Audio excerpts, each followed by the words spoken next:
તો આજનો દિવસ ગુજરાત માટે ભારે છે। થંડરસ્ટોર્મ અને વીજળીના કડાકા ભડાકા સાથે વરસાદની આગાહી કરવામાં આવી। સૌરાષ્ટ્ર કચ્છના તમામ જિલ્લાઓમાં વરસાદની આગાહી કરવામાં આવી છે। દક્ષિણ ગુજરાતના તમામ જિલ્લાઓમાં વરસાદ થઈ શકે છે। બનાસકાંઠા, પાટણ, મહેસાણા, સાબરકાંઠામાં વરસાદ થશે। અરવલ્લી, આણંદ, ખેડા, પંચમહાલ, દાહોદમાં આગાહી કરવામાં આવી। અમદાવાદ અને ગાંધીનગરમાં પણ વરસાદની આગાહી કરવામાં આવી છે। 40 થી 45 કિલોમીટર પ્રતિ કલાકની ઝડપે પવન ફૂંકાશે। 1 જૂન સુધી માછીમારોને દરિયો ન ખેડવાનું સૂચન કરવામાં આવ્યું છે। આવતીકાલથી વરસાદના જોરમાં ઘટાડો થવાની શક્યતા છે। જો કે દક્ષિણ ગુજરાત અને દક્ષિણ સૌરાષ્ટ્રમાં વરસાદ યથાવત રહેવાની સંભાવના છે।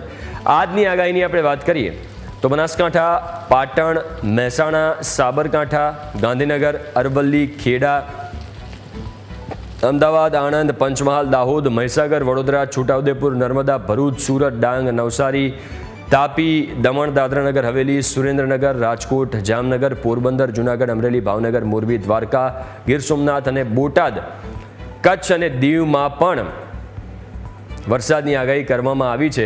હવે આપણે મેપના માધ્યમથી એ સમજીશું કે ક્યાં ક્યાં વરસાદની આગાહી કરવામાં આવી છે।